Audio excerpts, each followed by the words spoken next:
유튜브로 보는 서영석의 더 비평, 정치를 분석하고 비평하는 서영석의 더 비평, 서영석 인사드립니다.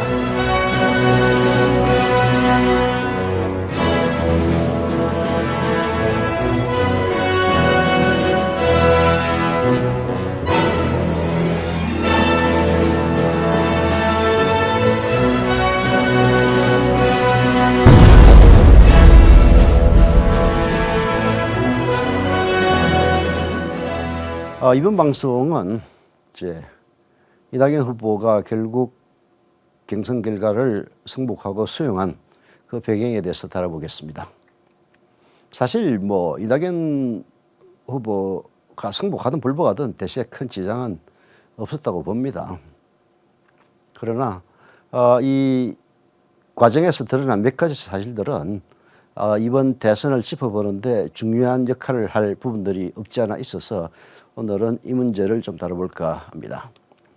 뭐 이제 절차 문제를 제기를 했던 것은 결국은 과반 미달의 경우에는 결선 투표를 하게 되어 있는 더불어민주당의 경선 룰에 따른 것이죠.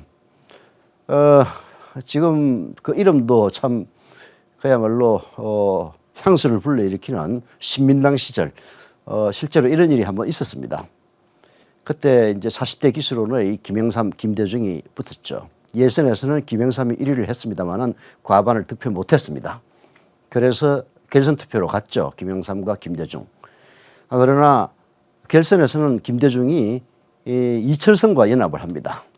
그때 이철성이 아마 3위를 했을 거예요. 말하자면 2위, 3위 연합을 해서 결국은 결선 투표에서 역전을 해서 김영삼을 누르고 김대중이 후보에 당선됩니다. 이게 사실은 이제 박정희 시대의 마지막 선거였죠. 대통령 선거.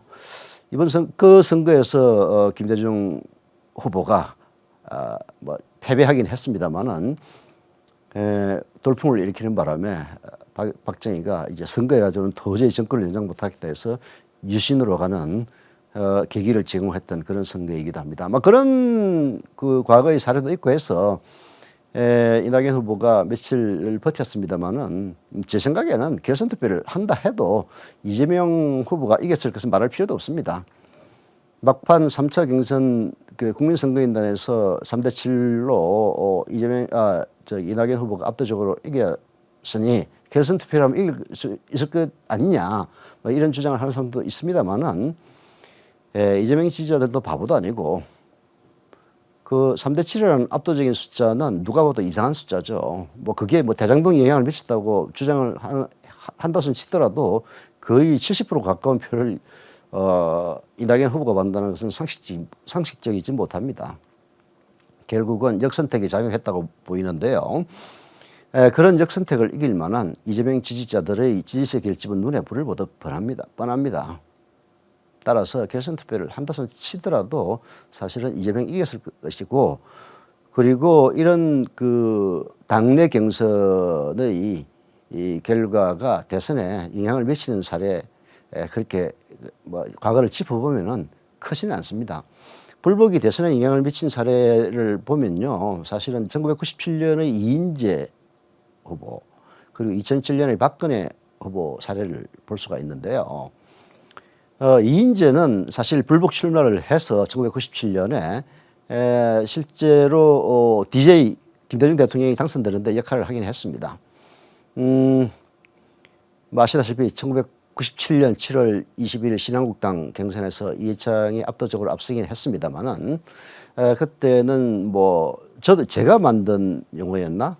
하여튼 그 제가 아마 주간지에 기사를 쓰면서 신한국당 후보들이 9명이 나와서 구룡이란 말을 이제 쓴 적이 있는데 그게 아마 시초가 아닌가 생각드는데 또 다른 분이 혹시 원조 주장을 한다면은 뭐 그걸 따지고 싶은 생각은 없습니다. 여하튼 구룡이란 말이 나올 정도로 2위 후보가 난립을 했죠.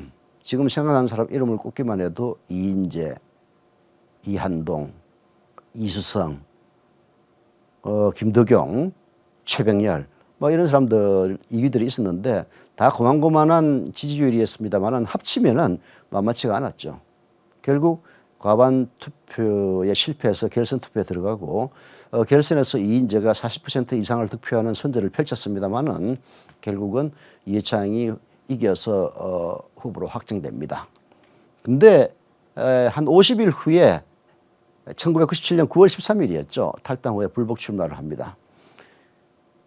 그때 이인재가 19.2%를 가져가는 바람에 DJ 40.3, 이해창 38.7 아슬아슬하게 DJ가 이기는데 기여를 했죠. 그러나 표차는 크지 않았습니다. 한 40여 표차 됐다고 좀 생각되는데요. 여하튼 이 이인재 씨는 2002년에도 또 불복을 반복합니다. 노무현 그 대통령에게 패배를 하자 탈당을 해서 이해창 지지선언을 하죠.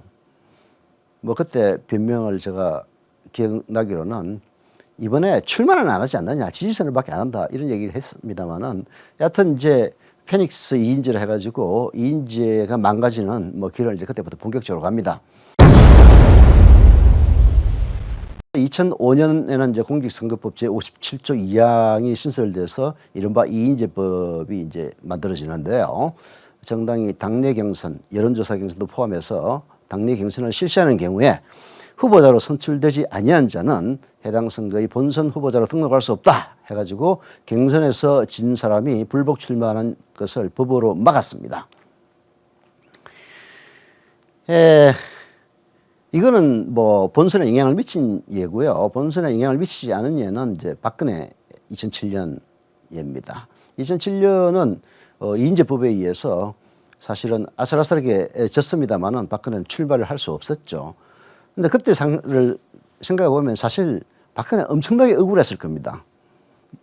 뭐 2007년도에 박근혜가 집권했으면은 빨리 탄핵받아가지고 이명박이 집권하지 못하는 일이 생겼을 수도 있지 않을까 이런 상상도 해봅니다만은 뭐 역사는 되돌릴 수 없는 거니까 왜 억울했느냐 하면은 그때 당시 이제 그 한나라당도 아니고 신한국가 워낙 당 이름이 많이 바뀌니까 무슨 당인지도 잘 모르겠습니다만 하여튼 박근혜당, 이명박당 그 경선은 어떤 방식이었냐 하면은 대의원 당원 국민참여선거인단의 투표가 있고 거기서 여론조사표를 합치는 형식이었습니다.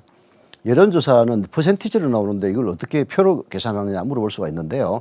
뭐 하여튼 가중치를 부여해가지고 여론조사표는 한 3만 표 정도 그리고 이제 나머지 대의원 당원 국민참여선거인단은 한 13만 표 해가지고 했는데 이명박 박근혜 거의 1.5% 차이로 이명박이 이깁니다.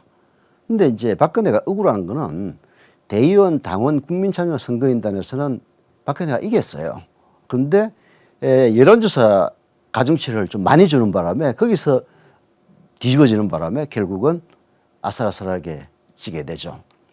그러나 이인재법에 의해서 박근혜 출마를 못하니까 결국 나중에 이제 이해창을 대리 출마시켜서 대리 출마를 이해창 씨 보고 야, 너 대리 출마해라 이렇게 얘기한 것은 아닙니다만은 박근혜의 그 지지표를 배경으로 이해창이 대리 출마를 해서 한 15% 정도 득표를 합니다. 근데 그때 이제 여당 후보였던 정동영 후보가 워낙 약했기 때문에 뭐에도 불구하고 이명박이 무난히 당선되게 되는 그런 과거가 있습니다. 왜 이런 얘기를 이제 구구절절히 하느냐 하면은 이인재와 박근혜를 대리해서 출마했던 이해창은 나름대로 표 파워가 있었다는 이야기입니다. 결국은 이인재의 표 파워는 김대중을 당선시키는 역할을 했고 박근혜의 표 파워는 이해창을 출마시켜서 15% 가까이 득표하는 파워를 발휘했었죠. 근데 이낙연의 표 파워가 있느냐 이게 이제 대단히 회의적이라는 이야기입니다.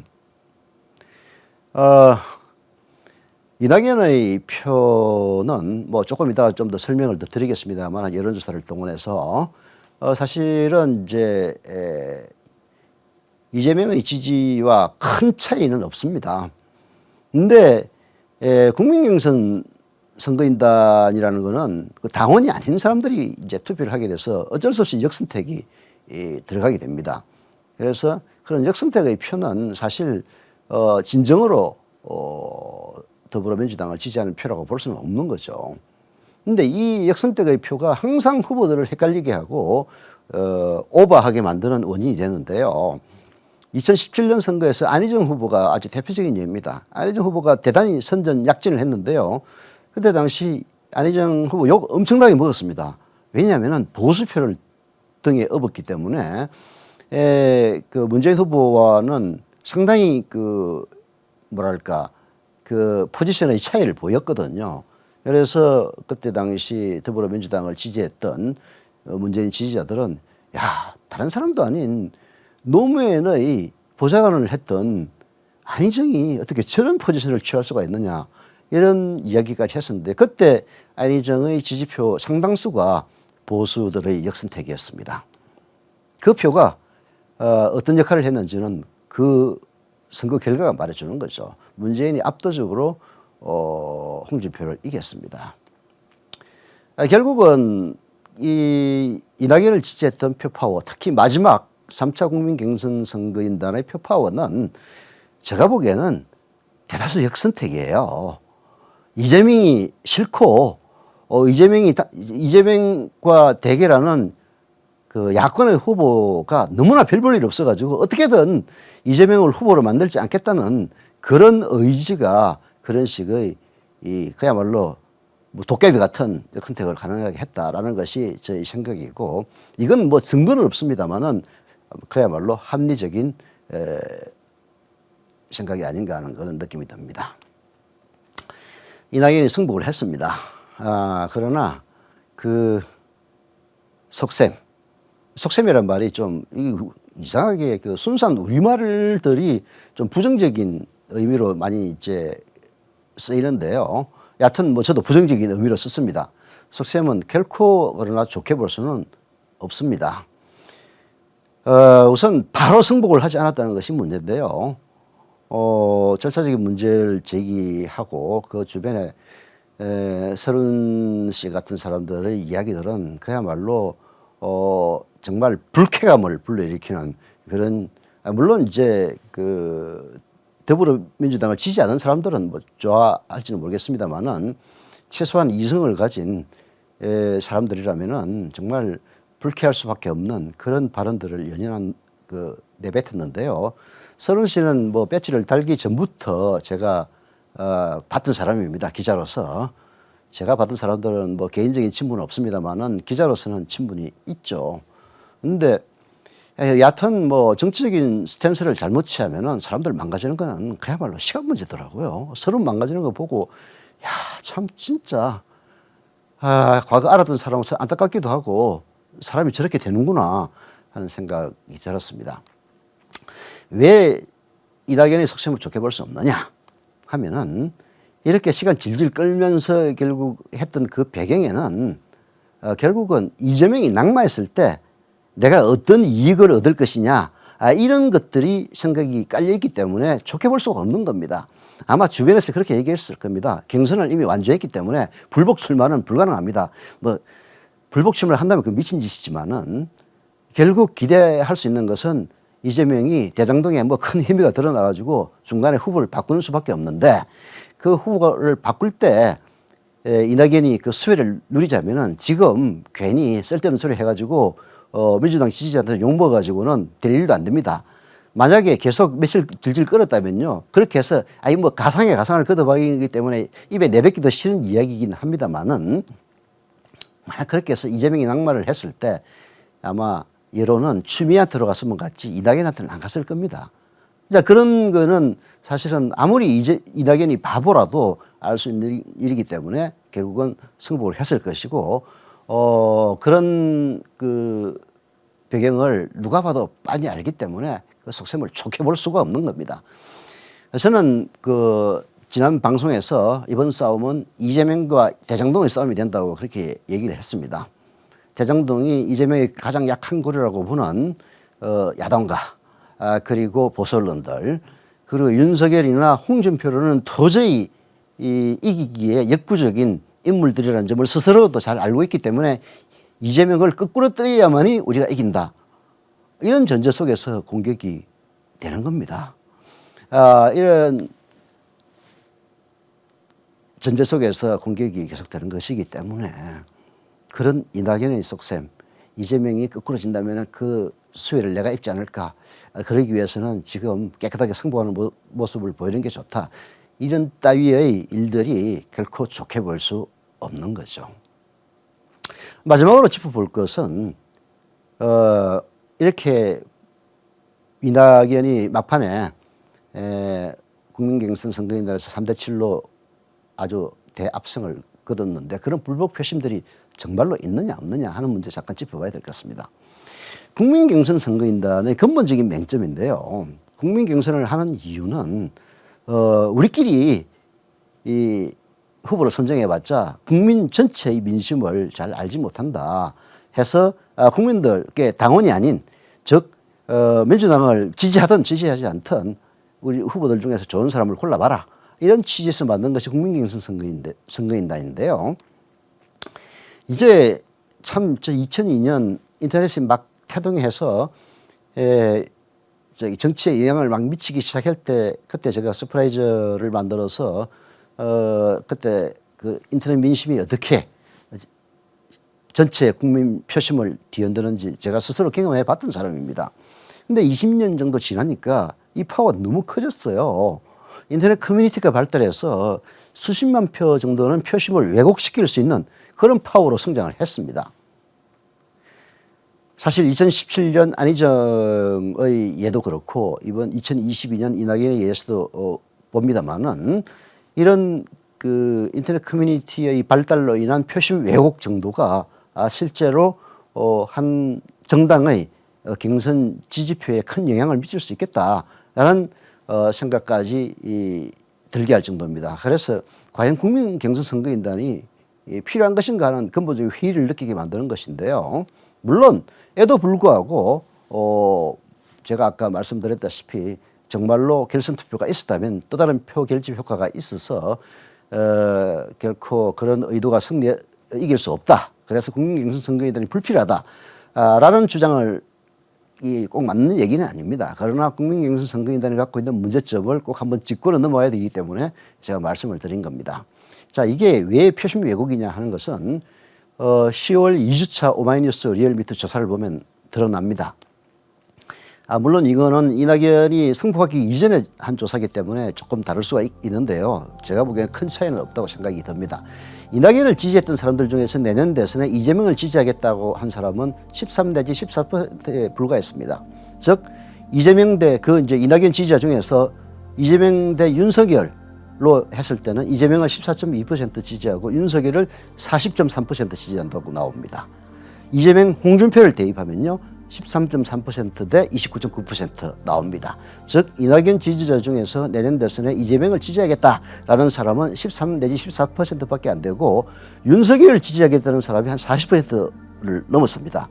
이 얘기를 얼핏 보면은 야 민심이 야당한테로 넘어간 게 아니냐라고 얘기를 하는데요. 이 민심이 맞다면은 즉 이낙연의 지지자 중에서도 그 윤석열을 지지하는 사람이 40.3%가 됐다면은 국민 여론조사에서 윤석열이 한 50%에서 60% 나와야 이게 맞습니다. 이 이야기는 민심이 돌아섰다기보다는 오히려 윤석열이나 홍준표를 지지했던 사람들이 대거 이낙연을 지지했다는 얘기밖에 안 되는 거죠. 더 이상 구구절절하게 설명하지는 않겠습니다. 오늘 방송은 여기서 마치겠습니다. 구독, 좋아요, 알림 설정 부탁드리겠습니다.